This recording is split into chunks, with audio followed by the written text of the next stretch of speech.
Buenos días, buenas tardes a todas las personas que se están conectando a otro programa de Estratos de Instar. Hoy comenzamos una serie con los hijos y las hijas de los disidentes en Cuba. Y bueno, hoy tengo de invitada a Luz Escobar.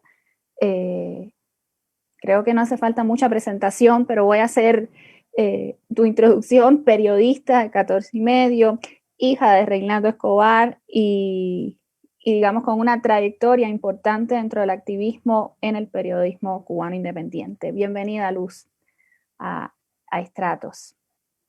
Muchísimas gracias y un honor estar aquí y además inaugurar esta sección que yo sé que va a ser de gran interés de muchos cubanos. Exactamente, y que es importante, yo creo que casi siempre nos centramos en las experiencias de las personas que de alguna manera han disentido, se han opuesto al sistema cubano, pero muy pocas veces hemos escuchado también los testimonios de la familia, que en este caso, pues tu testimonio además está no solo está ensamblado por la historia de tu papá, sino que tú misma has vivido en carne propia todo lo que le tocó a él en su momento, ¿no? Y lo que aún vive. Entonces, bueno, nada, no sé si quieres comenzar contando un poco la historia de tu papá a partir de tu propio filtro, por supuesto. O sea, quién es Reinaldo y cómo comienza, digamos, su camino en esto que llamamos la disidencia cubana. Sí, mi papá fue un rebelde desde joven, desde muy joven. Nació en Camagüey y se crió allá en Camagüey con una madre muy autoritaria y muy conservadora. Y él era un joven muy rebelde. Entonces, por supuesto que salió de su casa en cuanto pudo. Y tenía apenas 15, 16 años cuando decidió alistarse en el ejército para salir de su casa. Y así fue como llegó a La Habana, estuvo 5 años ahí en el ejército.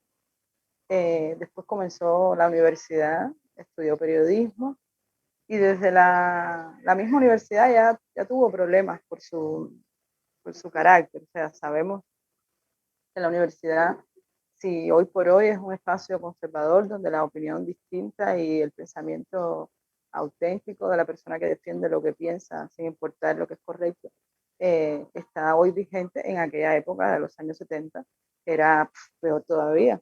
Había un margen muy estrecho para expresarse y la línea del Partido Comunista era súper estricta y había que estar en sintonía total con eso. Era un momento difícil cuando mi papá estaba estudiando también porque había personas que habían decidido emigrar, había homosexuales, había, sí, gente que el gobierno satanizaba y señalaba como personas excluibles. Eran el tipo de personas que podemos excluirlas, podemos prescindir de ellas y podemos expulsarlas a la universidad, satanizarlas.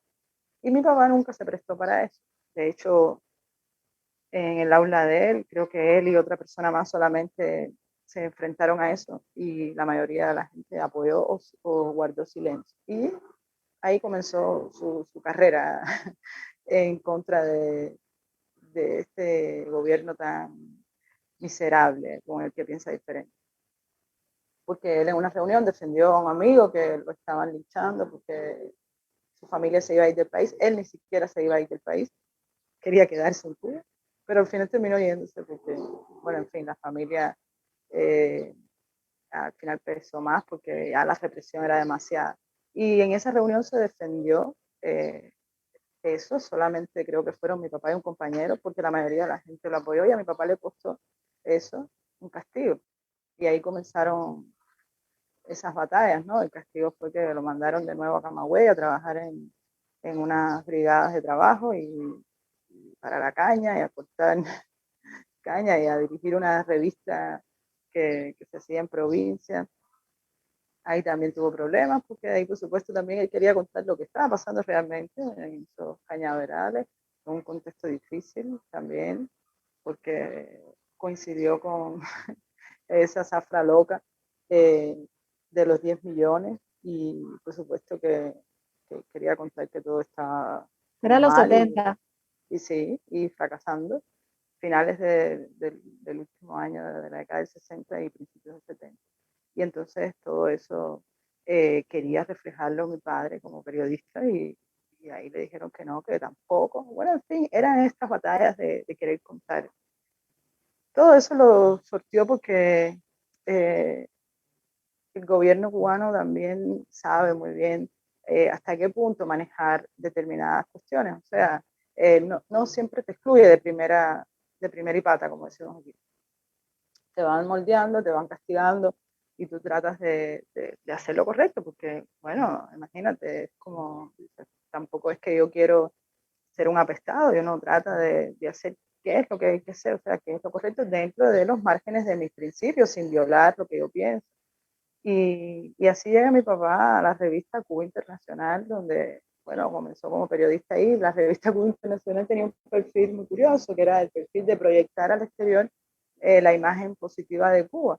Mi papá llama eso lo que se dice también dorar la píldora, y era como complejo, ¿no? Y de eso también él se saturó, se aburrió, porque ya cuando llevaba varios años ahí, le dijo al que dirigía la revista, ¿no? Yo me voy a la prensa nacional porque siempre es lo mismo.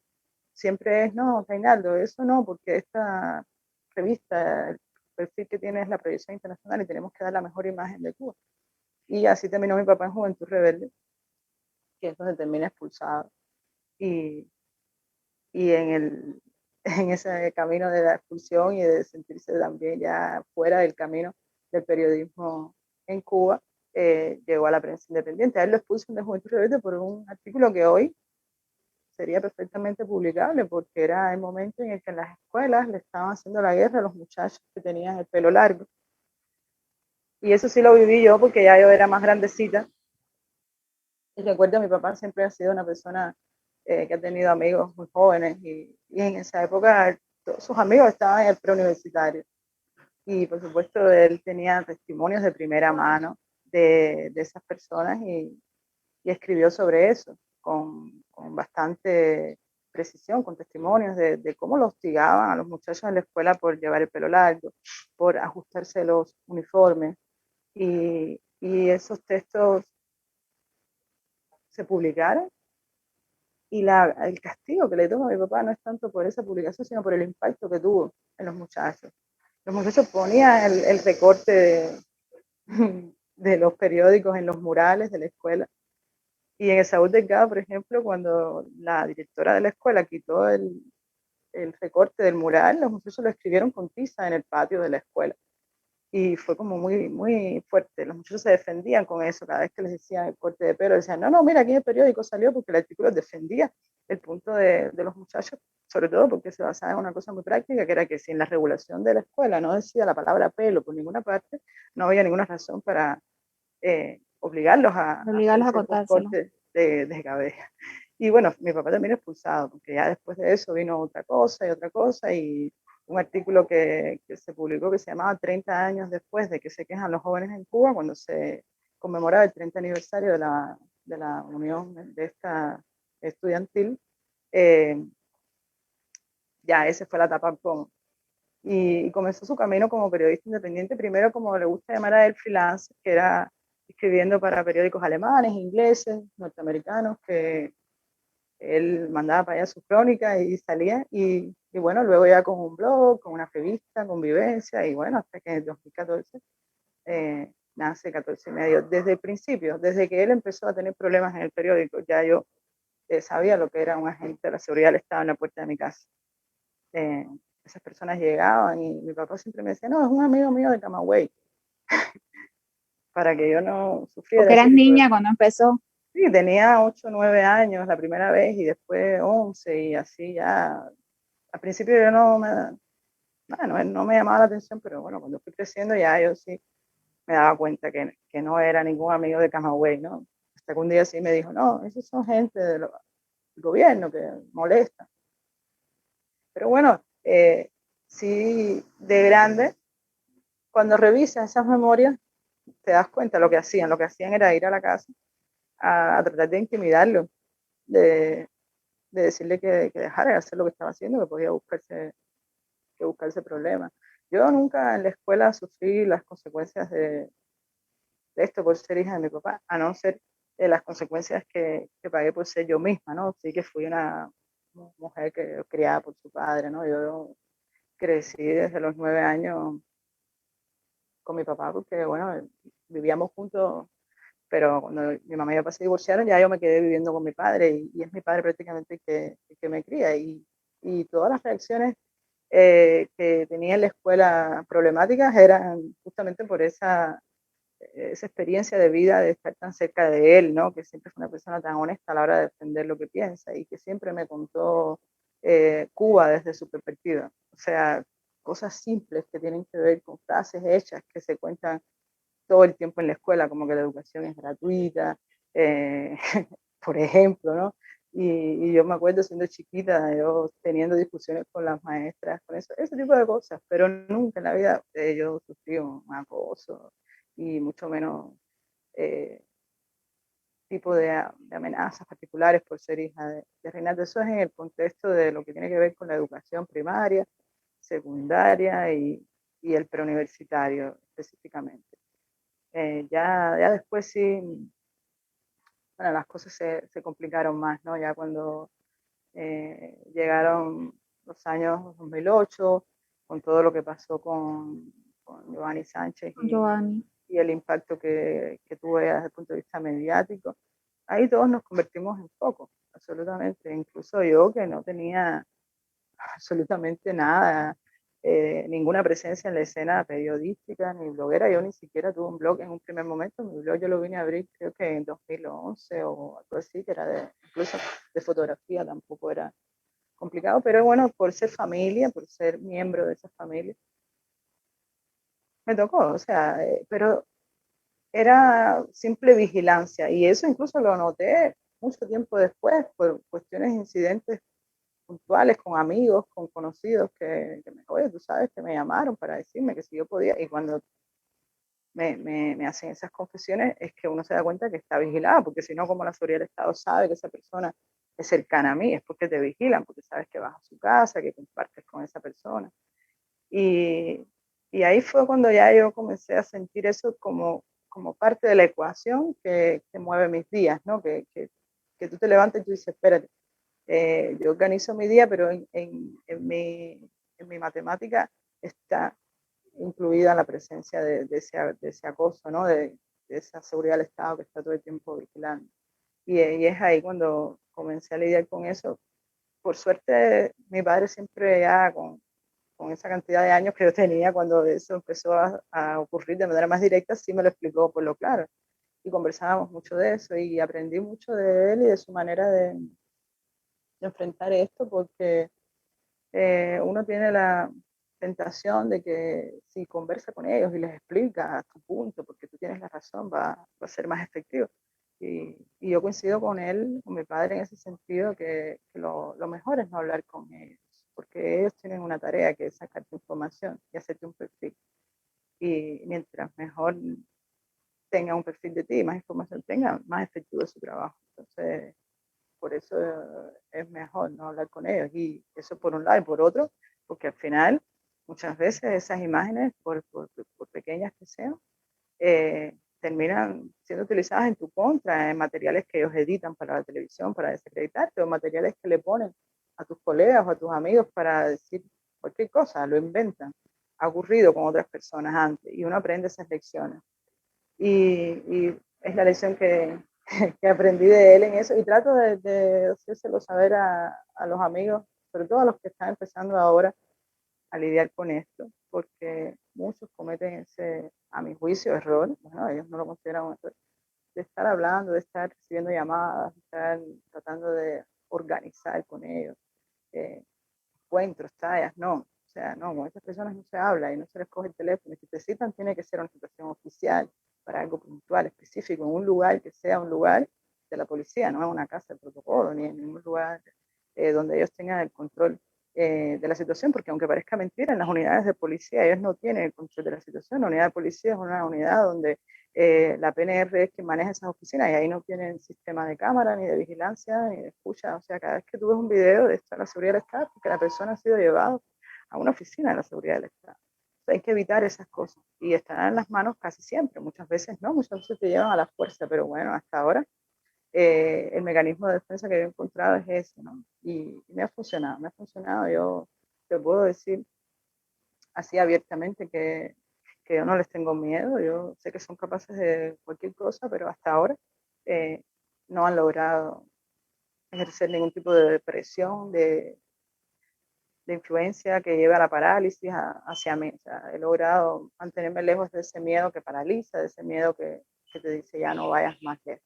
Eso es más o menos como un resumen que te he hecho de quién es mi papá, cómo ha sido la influencia de él y la seguridad del Estado, si tienes alguna pregunta. Te iba a preguntar no, bueno, ahora no recuerdo bien la fecha del incidente en los 2000, cuando él va, bueno, a Avenida de los Presidentes Horrible. a 23, que tú estabas embarazada. Bueno, he leído como algunos testimonios, pero me gustaría si puedes Sí. contar lo que Eso fue ocurrió. muy triste, eso fue muy triste. A Giovanni Sánchez había intentado junto a Orlando Luis y Claudia Cadelo y Silvia Corbet, andaban juntos. No recuerdo exactamente en ese piquete que los detienen, creo que estaba solo Luis Orlando, Claudia y Giovanni.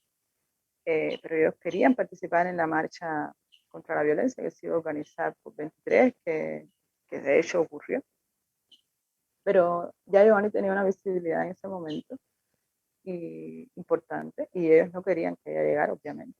Y la secuestraron así de una manera horrible, en un carro de la seguridad del Estado, sin chapa, sin presentación, sin que mediara absolutamente palabra y con mucha violencia, mucha violencia. Hubo golpes, sacudidas, la tiraron del carro, la viraron de cabeza, la amenazaron, le dijeron palabras feísimas que no quiero ni recordar y le dieron muchos golpes. Entonces, por supuesto, cuando regresó a la casa, bueno, le costó días recuperarse de eso. Además, la prensa también que llegó fue muy cruel y entonces, nada, esos fueron días difíciles. Y mi padre, bueno, eh, el agente Ronnie, creo que se llama, citó el duelo verbal a esa persona. Sencillamente mi papá quería escuchar las razones que él tenía para hacerle eso a Giovanni. Y dijo que iba a estar a esa hora en ese lugar. Y por supuesto, eso destapó eh, todo el aparato que ellos saben desencadenar, que es represivo. O sea, la conga de la FEU, las brigadas de respuesta rápida, la seguridad del Estado y la policía. Eso fue lo que pasó ahí ese día. La suerte es que mi padre es una persona que tiene muchos amigos y gente que le quiere, y también tuvo eso, ¿no? Y gente que estuvo ahí protegiéndolo de los golpes que le daban. Muchos de sus amigos recibieron golpes por él, y, y en un momento ya se lo llevaron. Ver ese video para mí fue dolorosísimo. Yo, por suerte, lo vi mucho tiempo después. O sea, yo estaba embarazada y no llegué a ese lugar. Él mismo me lo pidió, ni vayas a ese lugar. Eh, de todas formas, el instinto me decía que no era bueno que yo fuera.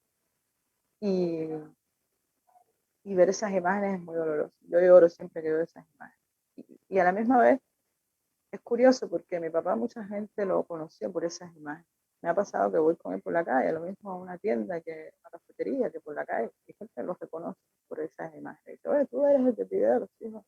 Y ahí enseguida lo asocian con esas imágenes que son muy dolorosas, porque además de mi padre, por supuesto, y de todos los disidentes han dicho muchas mentiras. O sea, esa cosa, que si es mercenario, que si es imperialista y todo eso, yo me quedo loca porque yo digo, eh, aparte de que son mentiras, no encajan con el perfil de él en lo más mínimo, todo lo contrario. Y que quieran decirle eso a personas que no lo conocen, está bien, pero a mí incluso en algunos interrogatorios he intentado venderme esa imagen de mi padre, pero ustedes están mal de su cabeza. ¿Cómo pueden hacer eso? O sea, es la persona que más yo conozco en el mundo, se llama Fernando Escobar. ¿Cómo vas a decirme tú un cuento? O sea, no tiene sentido. En los Y, interrogatorios que te han hecho, han intentado mostrar que tu papá, o sea, te han intentado mostrar que tu papá trabaja para la CIA. y para la CIA, pero también para la seguridad, una cosa muy loca. O sea, no, tú estás Claro, sembrándole la desconfianza. tú estás negándote a colaborar con nosotros, pero tu padre es así, o sea, ustedes están mal, ustedes no saben con quién están hablando, y por supuesto tratando de dividir siempre la manera que ellos encuentran de, está pasando ahora con Archipiélago, o sea, cuando citan a los miembros del Archipiélago le dicen que Junior está recibiendo dinero y Junior está recibiendo atención y ustedes no, y mira, al final todos van a ir presos y él no, o sea, fue lo que hicieron con Payá cuando su iniciativa metieron preso a todos sus colaboradores y a él lo dejaron, o sea, es así, o sea, ellos tienen siempre esa técnica de dividir, y, y lo hicieron conmigo, pero yo digo, o sea, eso funciona cuando probablemente tú no conoces a esa persona, cuando no eres muy cercano a esa persona, puedes dividir un proyecto, una organización, pero una familia, no, o sea, es complicado, tú no puedes dividir, tú puedes decir otras cosas, tú puedes intimidar, lo han hecho, ya después el segundo paso ha sido intimidar, decirle a mi papá que me van a meter presa a mí, decirme a mí que van a meter preso a mi papá, decirme a mí que no voy a ver más a mis hijas porque voy a estar 10 años en la cárcel, o sea, son amenazas. Pero eso lo puedo comprender como una amenaza lógica, pero engañar de esa manera sobre una persona que uno conoce también es como por gusto. O sea, pero al final ellos trabajan con un libro y ese libro lo aplican siempre, no importa, es un poco bruto de su parte. Es lo que está pasando ahora también cuando quieren difamar a los que están tratando de cambiar un poco este país para que sea mejor y que haya más libertad de expresión y más democracia y que se acaben los presos políticos. Es lo mismo de siempre. Son mercenarios, son pagados de la CIA, no son capaces de ni siquiera apegarse a los nuevos tiempos, porque en la era esta en la que vivimos, digital, donde las herramientas están a la mano de todos, por supuesto que eh, esa batalla está de nuestro lado. O sea, ellos tienen perdido el terreno este en lo digital porque no son espontáneos, porque no manejan ni siquiera las herramientas y porque no tienen un discurso propio. Cuando tú ves el copy-paste que forma en todos los tweets de las campañas que hacen, es que te das cuenta que ellos son los verdaderos mercenarios. Luz, ¿cómo fueron tus inicios? He leído también algunos de tus testimonios de la primera vez pues, que te llevan a un interrogatorio sin tú prácticamente hacer nada, solamente tomando unas fotos de un momento en el que estaban reprimiendo a las damas de blanco. ¿Cómo fueron esos primeros interrogatorios? Bueno, y ahorita estabas adelantando que justo usaban la figura de tu papá para un poco poder iniciar la comunicación contigo y establecer, digamos, confianza, ¿no? Sí. Pero ¿cómo fueron esas vivencias ya en carne propia? Eso fue simpático, vamos a decirlo, porque yo estaba en el Festival de Cine viendo una película en el Yara. Ni siquiera tenía otro colega que iba a cubrir, ya yo estaba trabajando para 14 y medio y había otro colega que iba a cubrir eso que iba a pasar ahí, que era 10 de diciembre, y las damas de blanco iban a marchar ahí, 10 de diciembre del 2014. Nosotros habíamos nacido unos meses antes como diario digital y, y ya estábamos atrás de la noticia siempre. Entonces, cuando salgo de ver la película, veo mucha gente frente al Yara, veo policías, veo movimientos, y claro que saqué mi cámara para hacer fotos, o sea, no lo pensé dos veces, yo sabía que había un colega ahí, pero yo no me iba a ir, tampoco iba a quedarme pasiva, ¿no? O sea, saqué mi cámara y me puse a hacer fotos. Y enseguida, recuerdo que cuando aquello se había acabado de escapar prácticamente de la gente de este Serpa Maceira, que era uno de los que estaban infiltrados en el movimiento de las damas de blanco, y él estaba ahí filmando. Y él en un momento me dijo, tú eres la enviada de Giovanni Sánchez, tú eres mercenaria. Y ahí me rodearon un piquete y empezaron a decir cosas, pero en ese momento yo traté de pegarme a los colegas de la prensa internacional para que no, para que no me llevaran, al menos que no me llevaran a golpes, ¿no? Porque sabía que ellos se cuidan de ese tipo de imágenes, ¿no? Y los colegas de la prensa me reconocieron enseguida. Pero hubo un problema que enseguida llegaron otras damas de blanco y ellos se fueron corriendo a la esquina y a mí no me dio tiempo salir corriendo y lo que hago es entonces que me monto en un P1 que pasa por L para abajo y digo, no, ya hice mis fotos, me escapo de aquí, por lo menos tengo mis fotos a salvo. Pero la seguridad del Estado paró el P1 20 metros adelante, bloquearon la puerta de adelante y la puerta por donde yo estaba parada, que era la puerta del medio, la mandaron a abrir. Y cuando abrió la puerta, había un agente de la seguridad del Estado en los bajos que me dijo, Luz Belli, así con mi nombre completo, Luz Belli, bájate. Y había una patrulla ahí.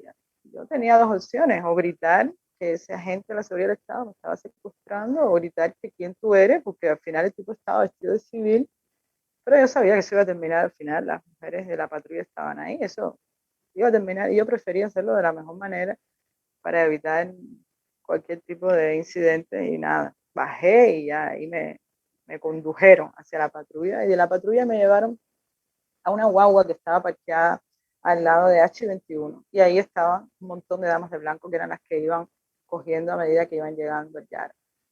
Ahí reconocí algunas, por supuesto, tampoco podíamos hablar y ya de ahí nos llevaron para la unidad de San Miguel del Padrón. Fueron 5 horas de interrogatorio, fueron duros porque era la primera vez y ese momento de la primera vez siempre es lo mismo. O sea, es increíble, el librito de ellos es alucinante. Tú eres buena, tú no tienes ningún problema, el problema es tu papá, Joanny. Lo que puedes hacer tú, lo puedes hacer también para nosotros. Tú puedes escribir para los medios oficiales, mira ahí en Cuba Debate, pues, así, tremenda cara. Y te damos todos los materiales que tú necesites. Eso fue lo primero, o sea, lo primero es eso, tratar de comprarte. Y cuando ellos ven que ya tú te empiezas a negar o esas cosas, ellos enseguida recogen y empiezan a cambiar. Y ya después de eso, que yo me negué a eso, vinieron las amenazas y después vino la parte en la que hablan mal de tu familia, en este caso de Giovanni y de Reinaldo, lo mismo varían en dependencia de cómo esté la cosa, te pueden decir que sí, que son mercenarios y te puede afectar esa relación, porque lo que pasa es que tú no sabes porque está financiado y entonces, o te pueden decir que no, pero mira, ellos son colaboradores de nosotros, al final tú no estás colaborando y estás saliendo mal tú, la que vas a ir a la cárcel eres tú. Todo eso, ellos manejan todas las variables para tratar de condenarte a la confusión. Y ya te digo, trato siempre de estar muy serena, muy calmada y evitar hablar y rezando porque pasen los minutos. El momento más difícil de un interrogatorio que yo he tenido no fue ahí en ese primero, fue en otros que sucedieron 2 años después, cuando ellos sí insistieron mucho en que yo fuera a una casa de protocolo a ver unos videos. Y esos fueron 3 días de interrogatorio, 4 o 5 horas, y se concentraron en eso. Y fue agotador porque todo el tiempo decía que no, yo decía que no, yo decía que no, no, yo no quiero, ¿tú quieres que vea unos videos? Sí, también aquí los veo, trae un video de un televisor, yo no voy a ir a ninguna casa tuya. No, mírate, en la universidad tenemos un aula donde en el Ministerio de Agricultura tenemos una oficina, ¿no? Al final llevándome a esos lugares que ellos tienen controlados y yo no. El tercer día hubo un punto en el que yo estaba ya agotadísima y yo decía, bueno, Luz, ya, entonces no, bueno, sí, vamos a ir un día a una casa de esa, ¿qué puede pasar? Que te filmen, bueno, ya, pero sales de eso. Pero no, yo volví a pensar en mi padre, no, no, Luzbel, y no, no, no, no, no. Esas cosas hay que aprenderlas. Y me costó media hora más interrogatorio, pero al final salí y más nunca me volvieron a citar para un interrogatorio. Y ya, se acabó. Fue la última vez. Sí, yo creo que ellos entendieron, ellos citado, ¿no? Después de eso me han afectado, en fin, pero de manera de citación. Ellos entendieron ahí que por ese camino no iban a lograr nada conmigo y fue cuando ellos me lo advirtieron, me dijeron, bueno, pues sabes que ahora lo que te toca es asedio total como si fueras Berta Solero, así me dije, son un caso.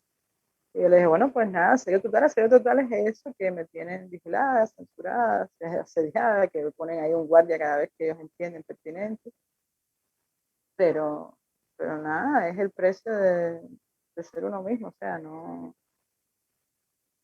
puede pasar que ellos tengan el control de algo que está en tus manos. O sea, ellos tienen el control de muchísimas cosas, de mi línea de teléfono, de los bajos de mi casa, pero de mi decisión, de mi voluntad, no, hasta ahí no llega. Y de la relación con la familia, que también... Yo tengo mucha suerte, eso hay que decirlo, porque de verdad que los colegas me hacen cuentos que son dolorosos cuando la familia te pide, te suplica que por favor dejes lo que estás haciendo o te lo dice de manera desagradable, te lo impone. Yo tengo esa suerte, o sea, también mi pareja, Julio, tiene la suerte de tener a su madre que lo apoya y eso significa apoyo para mí también, porque también esto es así, o sea, muchas veces tienes una pareja que tiene una madre, una tía que no está de acuerdo con lo que haces y hace presión. Y en este caso tener el apoyo eh, es muy importante, es muy importante. Y que el precio de ser una misma es caro, es muy caro. O sea, es saber que vas a vivir bajo Sí, una violencia que es no muy caro, controlas. pero se disfruta muchísimo cuando sales de los peores momentos y te das cuenta que conservaste tu esencia, que no caíste en sus manos. Es muy triste caer en manos de ellos. Es muy triste, eso se arrastra durante mucho tiempo. Y es mejor arrastrar 15 días de asedio, 7 días de vigilancia, que no toda la vida esa condena de haber cedido. O sea, es complicadísimo, no te creas, no es que tampoco es una cosa que yo sepa que yo vaya a lograr. Yo nunca he estado 3 meses en una cárcel, por ejemplo. Luis Manuel lleva mucho tiempo ahora mismo en una cárcel, por ejemplo. Eso no sé. Yo no sé cómo yo vaya a soportar un día una cosa así. Pero por el momento, lo que me ha tocado vivir, lo he podido resistir. O sea, y se lo digo así, la última vez se lo dije, le dije, ¿tú quieres que yo deje de hacer lo que estoy haciendo? Llévame a un tribunal, condéname y acúsame, no me amenaces más. A mí tú no me das miedo. O sea, yo no voy a dejarte hacer lo que estoy haciendo por miedo a ti. Tú no me das miedo. O sea, a mí, si me vas a paralizar, recógeme completa, pero no me amenaces. Luz, ¿sabes si, bueno, aquí me viendo un poquito atrás, en el caso de tu papá, de los interrogatorios de tu papá, ¿te usaban a ti también cuando eras pequeña como una forma de paralizarlo, de alguna manera de controlar cualquiera de sus movimientos, o te dejaron fuera de esa ecuación en ese momento? Y bueno, la otra pregunta es si, creo que tú comentaste que no viviste directamente eso, que ni en las escuelas nunca se te marcó, pero fuera de las escuelas, por ejemplo, en el ámbito, digamos, de las amistades, ¿tuvo alguna implicación el hecho de Ah, que tu papá fuera espérate un segundo. Necesito, Sí, sí, sí, Esto, sí. esto me ha marcado aquí que tengo. ¿Me das un minutico para buscar el cargador?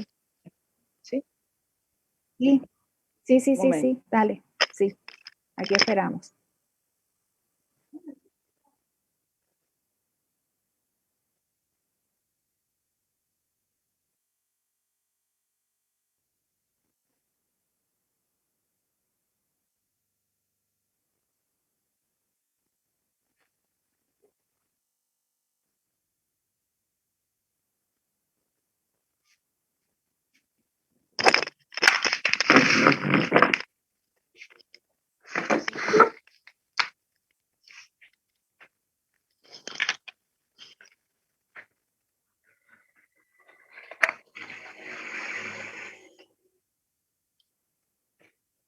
Vamos a ver.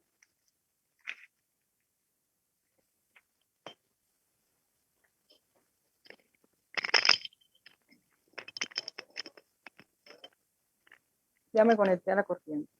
Ajá, me estabas preguntando lo de... Ya, perfecto. lo Te preguntaba si, por una parte, si recuerdas, si sabes, si tu papá en algún momento te compartió, si te usaron a ti durante los interrogatorios como, digamos, un medio de inmovilizarlo, un medio de controlarlo, de intimidarlo. Y por otra parte, me habías dicho que que no tuvo un impacto directo en tu trayecto escolar, en la primaria, en la secundaria.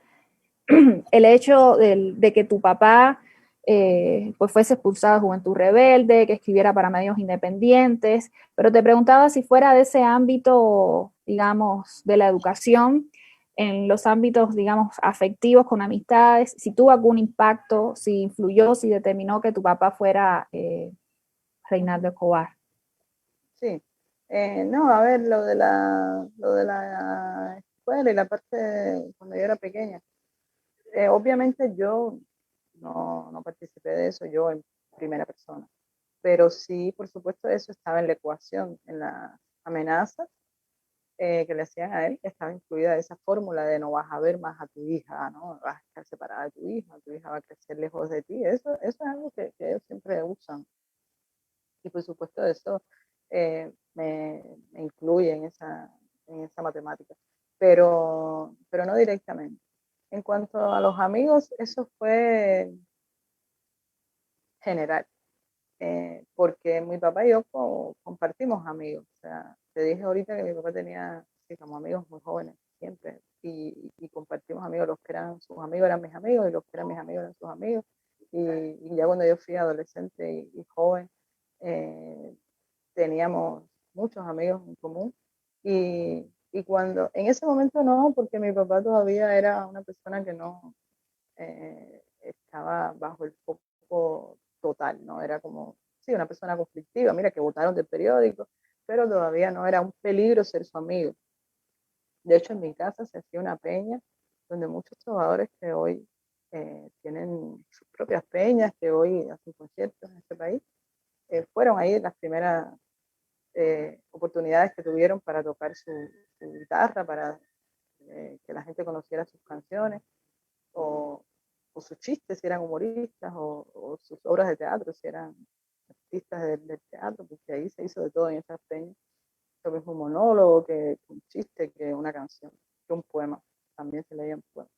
Y, y esos amigos en ese momento encontraron en la sala de mi casa un oasis, era periodo especial, no veía nada, no es como ahora que hay una bombilla verde, un pasillo, una fábrica de arte, un lugarcito aquí, un lugarcito allá, un bar, ¿no? Era el malecón, la calle G y las casas de los amigos.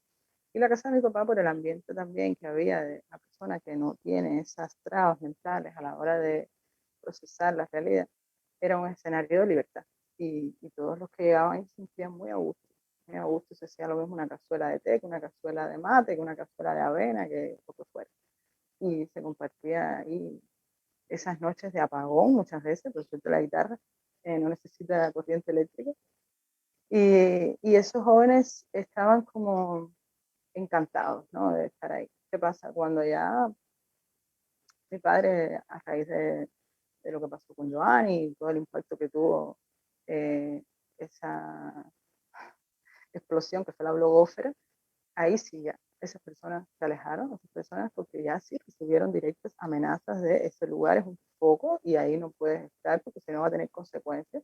Y son personas que, por supuesto, la mayoría, no hay que decir todas, prefirieron alejarse. Y eso me tocó a mí también. De hecho, muchos amigos que decidieron emigrar también después han venido a Cuba y no me llaman, no visitan. Y yo sé que hay cariño, porque cuando ocurre algo terrible, siempre hay un mensaje de ellos ahí por interno, de apoyo, de estar al tanto, de tú sabes que estoy contigo, pero el miedo no los deja reaccionar de otra manera.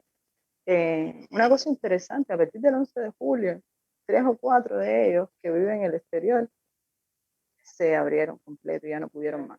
Y en las redes brindaron todo el apoyo a todas las personas que estaban recibiendo acoso, porque así, con esas expresiones, ya no puedo seguir callado, no me importa si no me dejan entrar más a Cuba, no me importa si a mi familia la amenazan, eso fue lindo,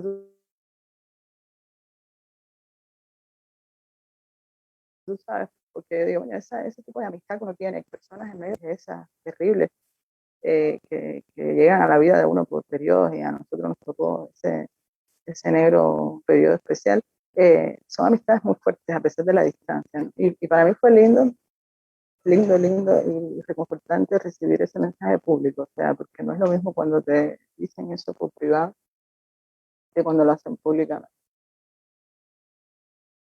Totalmente. O sea, es una manera también de, o sea, primero perder el miedo, que creo que eso es importante para poder reconocer entonces el vínculo que te une a una persona que ha sido marcada, ¿no? Y por la que tú sabes que también puede ser Uh-huh. tu marcada.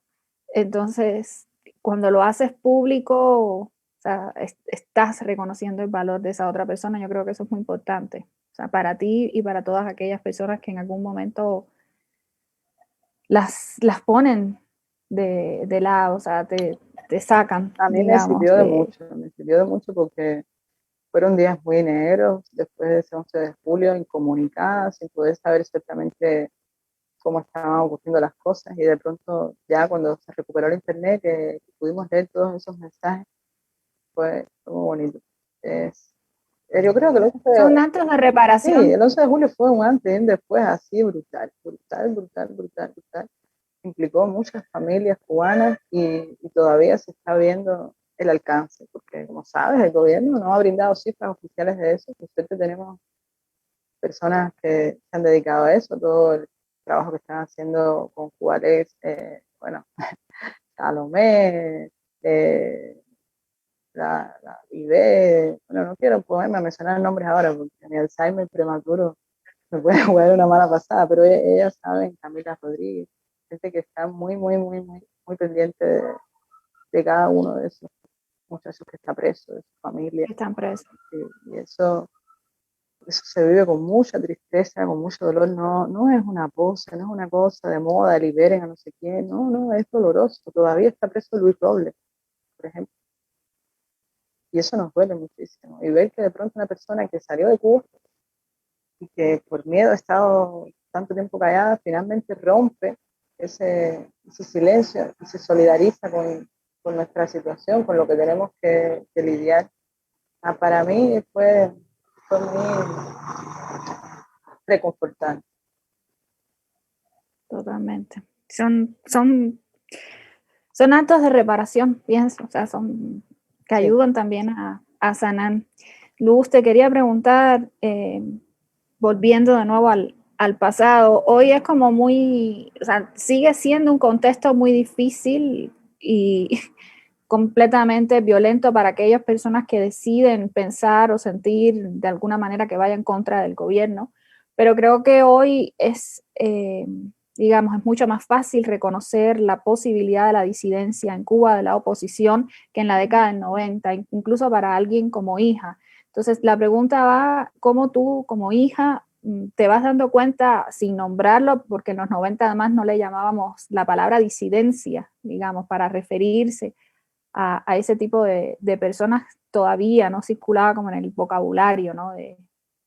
de nosotras, de nosotros en Cuba, pero sí sabíamos que había algo que no alineaba, digamos, a esa persona con el resto, ¿no? Y que lo desmarcaba y lo marcaba a la vez. Entonces, ¿cómo fue esa experiencia para ti como hija? O sea, el darte cuenta de que tu papá no estaba alineado a ese todo que era Cuba, digamos. Encantada, yo encantada.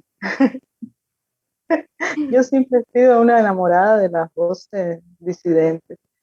Siempre me ha gustado el piquete de la gente que no es aceptada, el grupo de muchachos que es mal visto, siempre desde chiquita.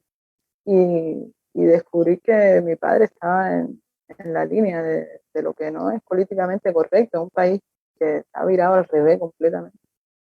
Eh, fue, fue lindo y a medida que pasaron los años se convirtió, o sea, dio otro paso, no es que solamente es lindo, lo admiro, ¿no? Sino que se convirtió en algo que yo también quería hacer, porque es que no podía ser de otra manera. No tiene que ver con esa cosa de la doctrina, de lo que se hace en una escuelita que te enseñan.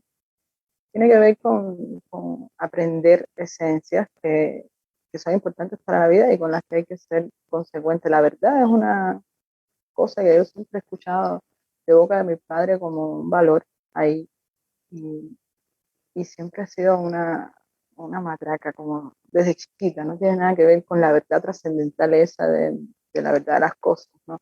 Sino la verdad de cómo proyectarse con la persona que vive contigo. Desde pequeños incidentes que uno hace como chiquillo de una trastada, de tirar un huevo por el balcón, un vecino te ve y mi papá viene a regañarme. Y yo no hice nada, yo no hice nada, no fui, yo no fui. Y mi papá sentarme ahí y decirme, lo importante no es si lo hiciste o no, lo importante es que tú me digas la verdad, yo necesito que tú me digas la verdad, prefiero que me lo digas tú antes de enterarme por otra persona.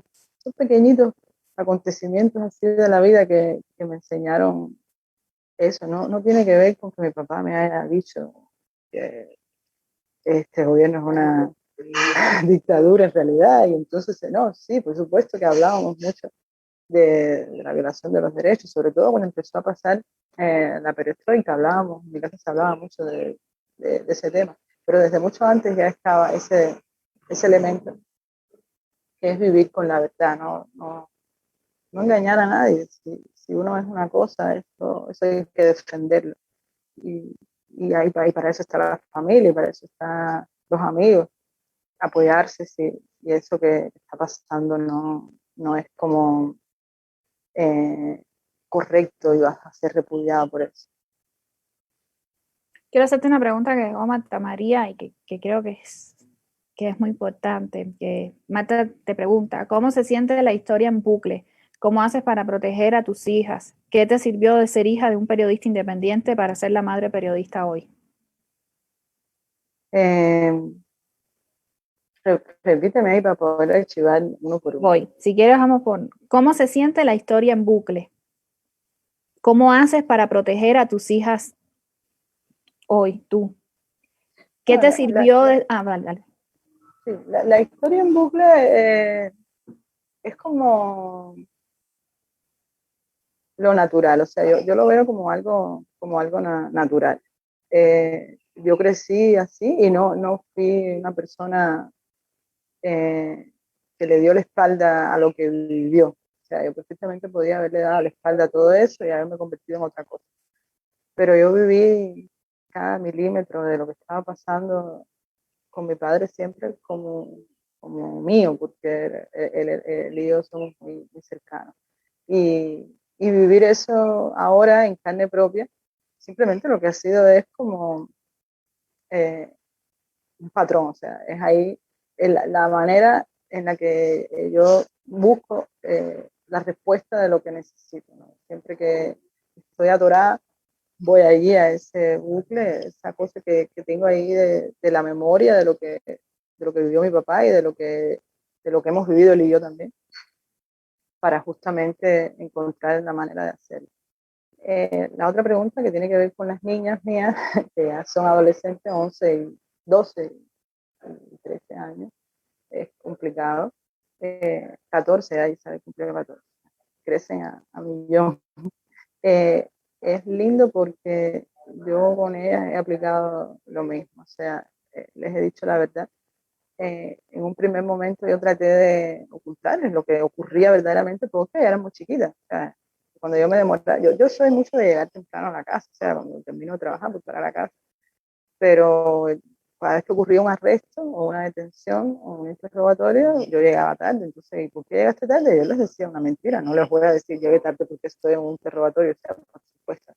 Pero a medida que ellas fueron creciendo, eso se volvió insostenible, porque, por ejemplo, cuando ocurrió mi detención del tornado, ya ellas eran más grandecitas, ya estaban en la escuela, amiguitas que tienen teléfono, que tienen Facebook, y vieron todo el escándalo que se armó de Free Luz, y de pronto cuando yo llego a la casa que le digo, no, estaba en no sé dónde, dicen, no, estabas en tal unidad porque lo vi en internet, que me lo dijo Emily, que es la amiguita mía, entonces, entonces es como complejo, ahí me di cuenta que yo ya tenía que cambiar la estrategia con ellas porque ya habían crecido. Y ahí, sencillamente, sin dar muchos detalles, porque tampoco es agobiarlas con la realidad, sencillamente nada, comencé a decirles que el trabajo que yo hago es un trabajo periodístico complicado, que el gobierno no aprueba, no le gusta, porque se dicen cosas de ellos que hacen mal, y entonces tratando de generalizar este tipo de... Y ellos sencillamente lo que hacen es conmigo tratando de convencerme para que yo deje de hacer mi trabajo, y por eso pasan esas cosas, pero no te preocupes, todo va a estar bien. O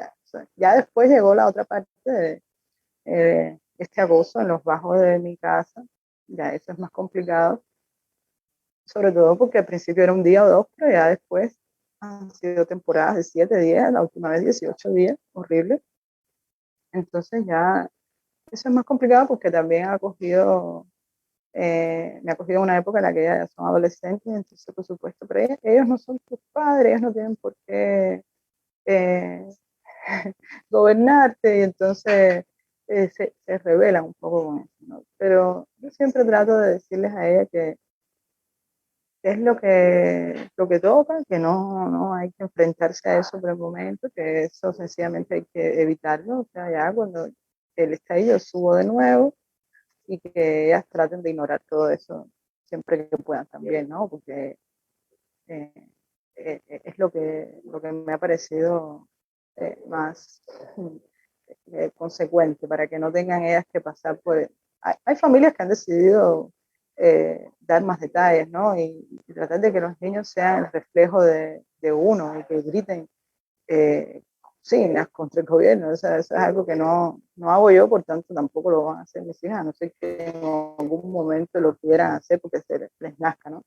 Eh, pero, pero sí, ellas poco a poco han ido creciendo. Por ejemplo, a ver, es que no puede ser que ellas estén viviendo esto y a la misma vez cuando vean el programa de Humberto en la televisión, de Humberto López, cuando desacredita y difama a mis amigos, o sea, ellas conocen a Luis Manuel, ellas saben quién es Ana Meli Ramos, saben quién es Claudia Luis, por ejemplo, Camila Lobón, Catherine Bisquet, y cuando ellas ven esos reportajes por la televisión, por supuesto que se burlan de eso.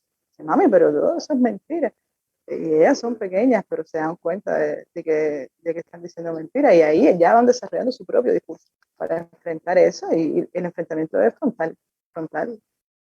No voy a entrar en detalles, pero por supuesto que es frontal, o sea, no aceptan, sería la manera de resumirlo, no aceptan eso, no lo compran. Ellas prefieren ver una foto de Karol G con el pelo verde a esas mentiras, obviamente. Y, y yo sé que me toca una etapa complicada porque ya no es lo mismo la primaria y la secundaria, que ya cuando empiezan a lidiar con otros escenarios, porque el preuniversitario ya son otras tareas que siempre son adjuntas a la tarea escolar, que sabes que tienen que ver con justamente eventos políticos, y se va a complicar un poco. Pero bueno, esperemos que antes de eso logremos un cambio en este país. Que así sea, como dicen en... Sí. Aquí me eh, trajeron un cafecito. ay, qué envidia. Quería preguntarte por las niñas, cuando estabas hablando de esto, si para ellas, bueno, llevamos más de 1 año y medio en pandemia, pero si antes, o sea, que cuando la vida transcurría de otra manera, en las escuelas tuvo alguna repercusión con la No, a familia ver, del no, nunca. En la escuela no. Pero ¿qué pasa? Un día el baño de la escuela llevaba 3 años. Este cuento es maravilloso. Tupido, roto, apestoso, sin pintura, sin puertas. No había privacidad ninguna para las niñas. Horrible. Y yo llevaba 3 años en cada reunión de padres diciendo eso. ¿Por qué? Yo decía, bueno, yo no quiero meterme en la cosa de estar yo publicando, porque tú vas a ver. Entonces. Y ahí en cada reunión de padres insistiendo, insistiendo, el baño seguía en las mismas. Hasta que un día ya, foto de los baños desbaratados, tweet para arriba, etiquete a la ministra, al Ministerio de Educación. Al otro día estaba ahí una comitiva del ministerio arreglando el baño y por supuesto se llevaron un regaño y por supuesto la culpable fui yo. A partir de ahí sí, ya yo empecé a hacer como una especie, pero yo, o sea, con ellas de verdad, tengo que decirlo, nunca hubo ningún tipo de hecho son niñas bastante, hasta ahora, eh, respetuosas de los maestros y bastante cumplidoras con lo que tienen que hacer y les ha ido bien académicamente también. Pero sí, la directora me puso el dedo, como se dice, no, no puedes entrar con la cámara, no, no puedes hacer una foto. Ya estaba yo todo el tiempo bajo el ojo de ellos. Después ellos, cuando arreglaron el baño, yo hice otra foto más, que soy fuerte, y la publiqué, mira, el resultado de un tweet. Claro, eso duró poquísimo, porque fue un arreglo, como siempre aquí, de maquillaje, pero bueno. Eso marcó ese punto en el que me convertí en la periodista conflictiva de la escuela. Y a partir de ahí, todas las madres, cada vez que tenían un problema, venían, A oye, tú contártelo. sabes que sí, tú sabes que la del comedor se está robando los mangos para venderlo, oye, tú sabes que no sé qué, así. Después, pero bueno, son experiencias que han marcado esa relación con la escuela, que tiene que ver con las hijas y todo eso. O sea, desde el punto de vista de sus amigos y tal, yo supongo que en algún punto una amiga le había dicho a su madre algún día, oye, no, no, que esa es contrarrevolucionaria, pero a mí no me ha llegado. O sea, puedo adivinar que seguramente sí, sobre todo porque en la escuela de ella hay varias muchachitas que tienen padres militares y viven porque vivo en un barrio donde hay muchos edificios que son de militar, pero no me ha llegado la información. También mi hija es bastante, eh, ¿cómo decirlo?, estrecha para elegir sus amistades, ¿no? Y tiene un piquetico corto de amigos. Tampoco es que ella sea de andar con muchos amigos. Mecanismos de sobrevivencia también en esos medios. Amigos del alma de esos 3 o 4. Luz, bueno, yo quería para terminar es una anécdota que leí sobre tu papá que nos devuelve probablemente un tiempo en el que tú no habías creo que nacido, pero que a mí me parecía como significativo terminar con ella porque creo que pocas personas han tenido la oportunidad en la vida en Cuba de decirle a Fidel Castro de frente que no están de acuerdo con él. Entonces, y tu papá de una manera u otra, la anécdota que leí, pues, tuvo la oportunidad de decirle que no estaba de acuerdo con él. Entonces me gustaría que contaras esa anécdota para, para ir cerrando. No sé si la puedes contar.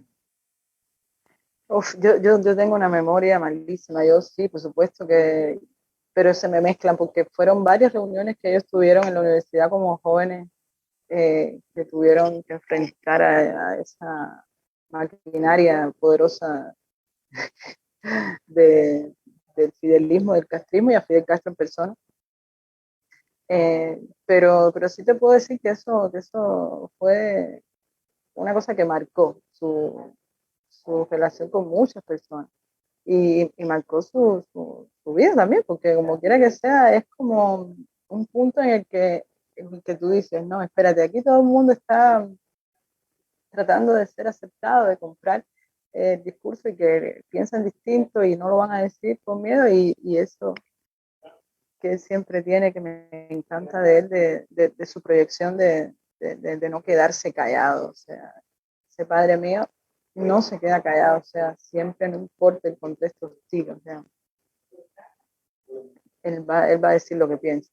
Y ese no fue el momento distinto. Y esa es como la prueba de fuego, o sea, si delante de esa persona que además intimidaba, no solo con su presencia, como dicen muchos, que era alto, que su presencia no intimidaba porque tenía el poder real de después cuando se retiraba de un lugar donde alguien le había hecho un desaire o lo había contradecido, o sea, decir sencillamente a esa persona, tírale A ver que venía los esta rayazo. canones, sí, y eso no le importó a él de hecho, eh, dijo lo que pensaba en ese momento y asumió las consecuencias de ese evento. Que te digo, no te voy a narrar la anécdota porque la tengo en mi cabeza ahora mismo, que me la estabas diciendo ahí más o menos a grandes rasgos, Claro. mezclada con otra, y no quiero ahora yo hacer la anécdota el batido de frutabomba con mango, porque después mi papá me dice, pero está siempre en lo mismo, eres una despistada.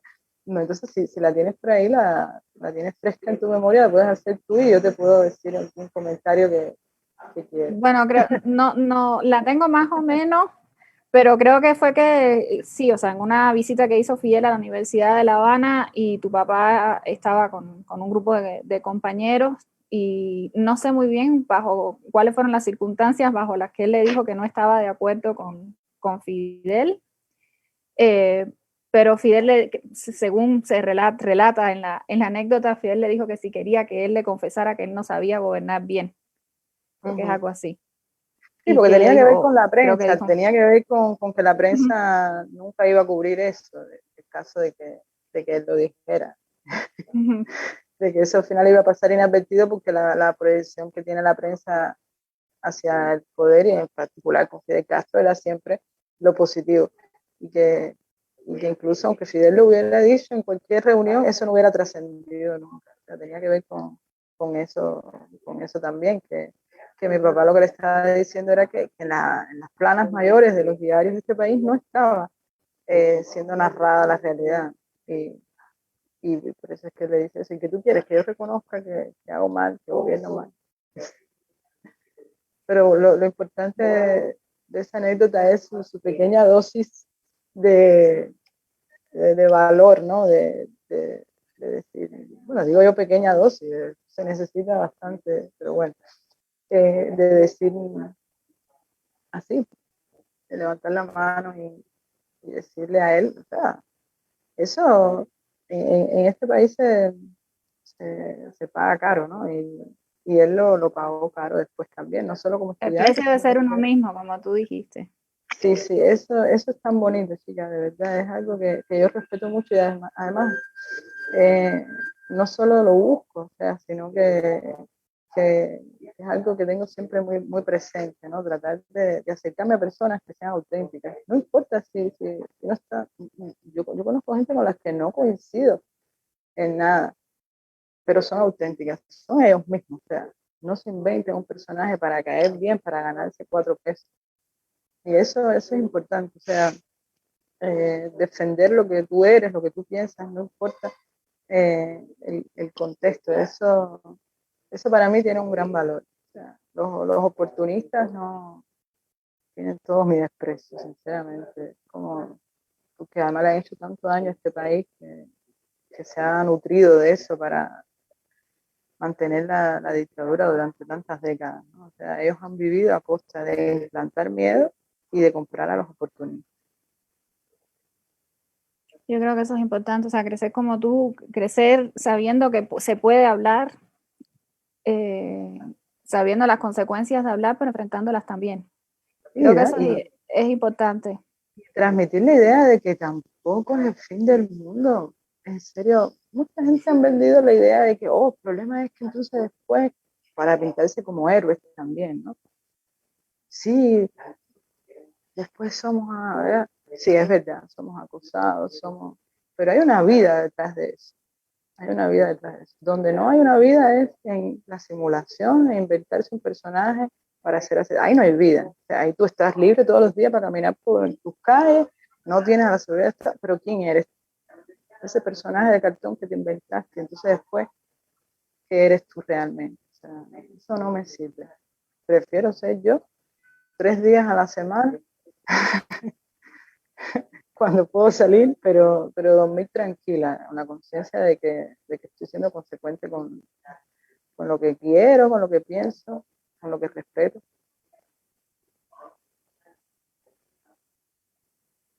Y que eso se lo merece mucha gente también. ¿sabes? Y tener el valor de enfrentarlo, pienso. Sí, eso, por eso te digo que es importante proyectar que también es lindo, no solamente se reciben palos por eso, porque también hay que invitar a las personas a dejar un poco ese miedo. El miedo no sirve de nada, el miedo solo te paraliza, te convierte en una persona que no eres. Entonces hay que dejar un poco atrás todo ese miedo, porque además ellos cada día se debilitan más, cada día se desacreditan más, cada día la tropa que tienen es más desvencijada. Entonces dan pena. ¿Para qué estás simulando tú? ¿Para qué? ¿Para qué? Para mantener a esas personas corruptas. No, ni siquiera hay un sueño idílico como los años 70, 60. Nada, no hay nada que defender. Nada que sostener. Te agradezco muchísimo, Luz, que pues que hayas dado la aprobación para empezar contigo esta serie que pues que toca temas que son muy personales, que pasan por la familia, por todo aquello que muchas veces no queremos abrir y compartir. Entonces te agradezco muchísimo que tú lo hayas hecho, que nos hayas dejado tu testimonio como no solo como la hija de Reinaldo, sino también como Luz Escobar hoy, que vive también, pues se repite la historia, ¿no? Algo así también. Hace unos días entrevistamos a Jorge Olivera y decíamos lo mismo, la historia se repite, ¿no? Con los hijos de los padres que disintieron. Y ojalá que se siga repitiendo la historia porque de eso también se trata, ¿no? O sea, la posibilidad de disentir Sí, y de ojalá expresarlo. podamos Entonces, romper y ojalá podamos romper con eso. No me gustaría que mis hijas vivieran este bucle y yo entonces ser así la madre de dos niñas periodistas independientes o abogadas independientes o bailarinas independientes. Me gustaría que creciera en una sociedad libre donde el adjetivo independiente no ni exista, porque no hay que ser independiente de nada, porque todo fluye, porque no hay que desmarcarse de un poder autoritario. O sea, me encantaría. Pero bueno, si tiene que ser así, igual, por supuesto, voy a estar muy orgullosa de la familia, siempre ¿qué pasa? es lo que marca y ojalá que eso, en mi caso particular, siempre sea para bien, ¿no? Que eso que uno ha hecho durante los años que ha vivido se pueda proyectar en los hijos. Que así sea también. Muchas Muchísimas gracias. gracias, Lu, y muchísimas gracias a todas las personas que nos han acompañado. Tienes muestras, después si quieres entras al chat de agradeciéndote, compartir tu historia y reaccionando a los relatos que compartiste. Y nada, yo me despido pues exigiendo una vez más la liberación de todos los presos políticos del 11 de julio, la liberación de todos los presos políticos también y no más asedio ni prisión domiciliaria.